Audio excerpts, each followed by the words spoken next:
This video is brought to you by YugiohMint.com. Hey, what is poppin' people? It is your boy BlankPage coming at you with another video, and what you guys are going to be watching today is my Creator God of Light deck profile. So hopefully you guys do enjoy.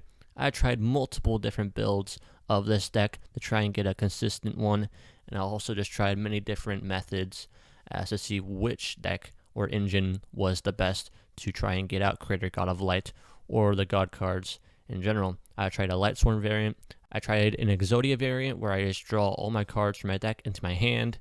I tried a Chicken Game variant, which could still work. All you guys have to do is just put this card into the main deck and just take out a monster, just replace one of these spell cards. I would suggest rank up Magic, Barion's Force, if you guys don't want to try and go for another play that allows you to put your opponent into a lock situation with Hope Zexal, with Dark Samurg, which is a very consistent play actually with getting out Hope Zexal with this deck.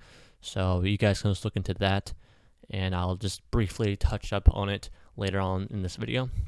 And yeah, I've tried multiple different versions of this deck to try and get a consistent build and to see which method was the best. And I came to the conclusion that Magical Merchant was probably the most consistent build. So basically what Magical Merchant does is that if you put him in face down defense position and then flip him face up, you can then just search cards until you get to a spell or trap card. And then once you get to a spell or trap card, you send the remaining cards to the graveyard. And as you can see, a good majority of our deck is actually monster cards. So basically you're just going to be sending all of these cards to the graveyard. And then from there, you'll then either get to a soul charge or to a rank up Magic Barion's Force. If you guys want this deck to be even more consistent, just take out rank up Magic Barion's Force and make it to where Soul Charge is your only spell card within the deck. So then basically you're guaranteed to send all of these monsters to the graveyard. Or, hopefully you might not get the God cards into the graveyard.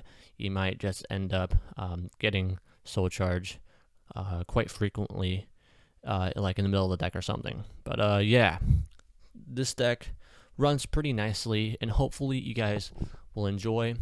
As another side note, you guys will want to have a Herald of Creation in this deck for sure, because unlike Slifer the Sky Dragon, Obelisk Tormentor, the Winged Dragon of Ra is kind of a bitch. You can't special summon him from the graveyard or special summon him in general. So Herald of Creation actually makes it to where you can add him from the graveyard to your hand, and then from there you just want to try and get 3 different level 4 monsters or something out and onto the field, which is we have a good majority of them. But yeah, that is basically it.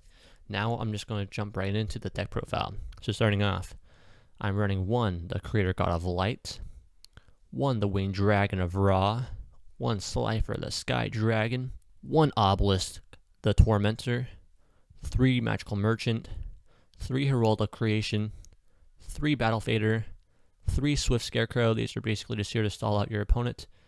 There's also 3 Felis Lightsworn Archer, 3 Raiden Hand of the Lightsworn, 3 Dannypon. This card's here to search out your Magical Merchant.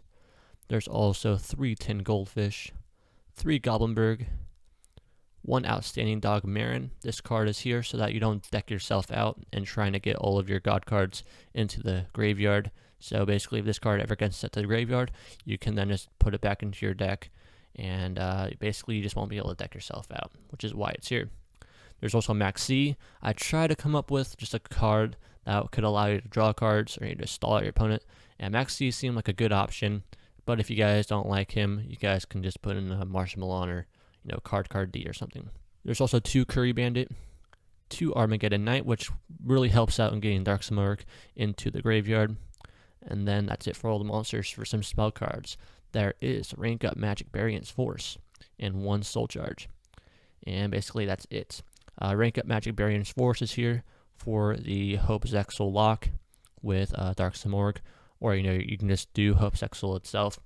But basically you guys want to try and XC into Utopia right here, and then from there you can either XD again into number S39 Utopia the Lightning, or if you have rank up Magic Barion's Force in your hand, You can then just go directly from Utopia into Hope's Zexal, and from there basically you just have a pretty overpowered monster on the field.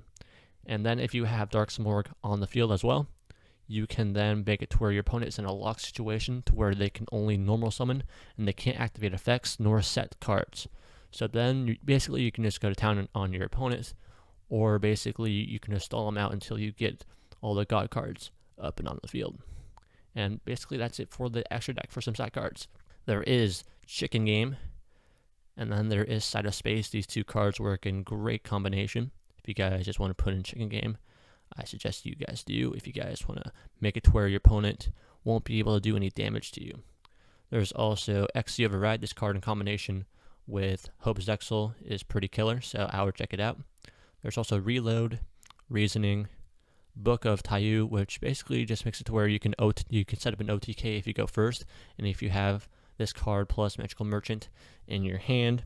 So basically what you would do, you would set Magical Merchant, and then you would activate this card and flip them up, and then from there you would just search out cards until you send them all to the graveyard and get 2 Soul Charge.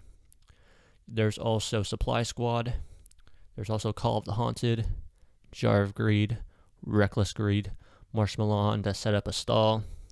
There's also the Winged Dragon of Raw Sphere mode, Card D, and 2 Kage to Kage.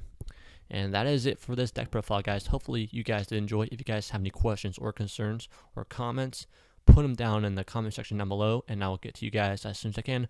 Hopefully you guys have fun with this deck, and hopefully you guys end up winning decks via the Creator God of Light. But yeah, that is basically it for this video. I will catch you guys in tomorrow's video. Adios. Before I end this video, I just want to give a shout out to my sponsor, YugiohMint.com. They're an awesome website with a ton of Yu-Gi-Oh, Pokemon, Magic the Gathering, and other TCG products. A link to their website will be at the top of my description. And with that being said, please check them out.